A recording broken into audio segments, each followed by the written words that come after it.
Lesson 2-7, Dividing Integers. When we are dividing integers, we follow the same rules as multiplication.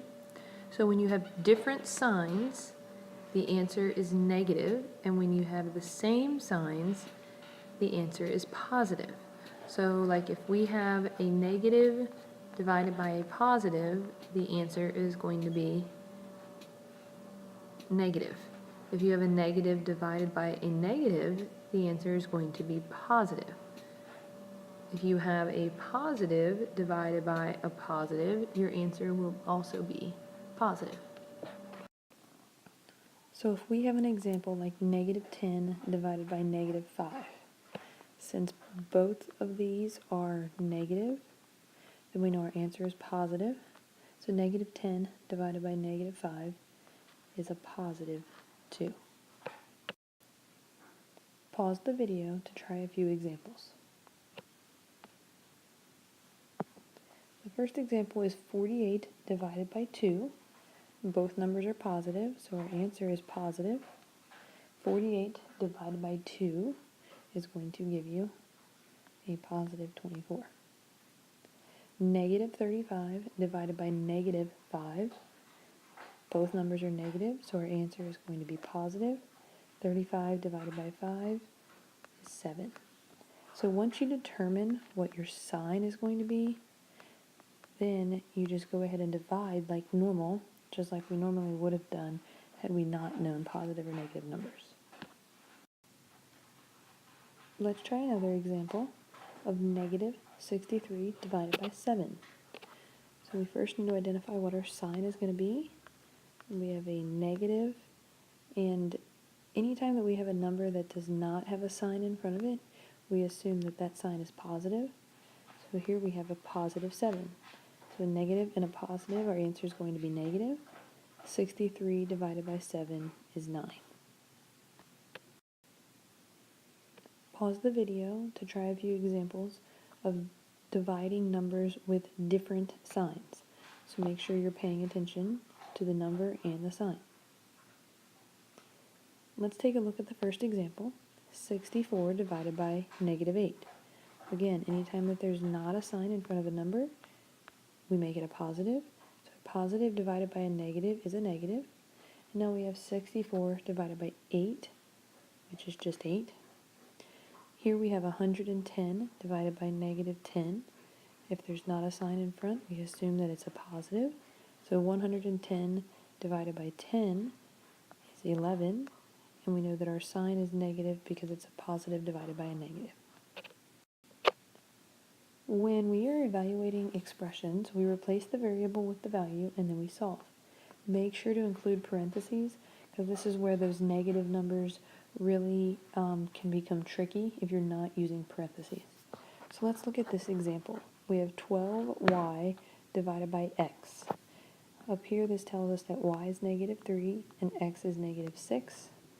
So 12, again, I'm going to include parentheses here so that I can have my -3 divided by parentheses again with my -6.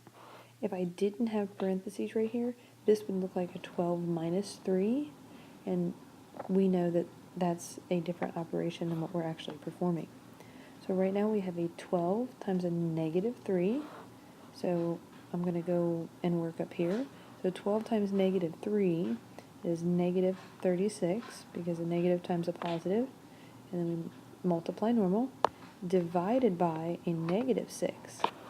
So now we have a negative divided by a negative. Our answer will be positive. And then 36 divided by 6 is 6. When we hear the word mean in math, we're not describing the way that someone acts or someone feels. We're describing the average. And everybody has heard the word average before. When we hear average, we think of grades. All of your grades are averaged together to get the end grade. So when we're trying to find the mean or the average of a set of numbers, for example, your grades, you find the sum of the numbers, so you add all the numbers up, and then you divide by the number of items in the set. So if we look at this example here, it says the wind chill temperatures in degrees for 7 days are -6, -5, 2, -10, -9, and 6. Find the mean temperature. So if we wanted to find the mean temperature for this, we first need to add all of these together. So -6 plus -5 plus 2 plus a -10 plus a -9 plus a 6. So -6 and -5 is -11 plus 2 is -9. So this way we had a -9. I'm going to go ahead and combine my two negatives over here. So this would be a -19 plus 6. So we have -19 plus a -9, which is going to give us a -28 plus 6. So here we would have -22 would be the number that we have for our sum, but then we have to take 22 and divide that number by 7, which would get us approximately -3.1.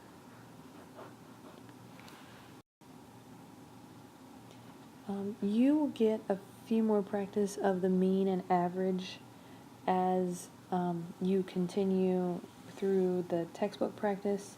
As well, we'll have a few activities in class where we'll be able to practice mean and average. So there's not any of those included in this lesson review. Please pause the video, make sure you complete the lesson review in your notebooks, and present it for verification.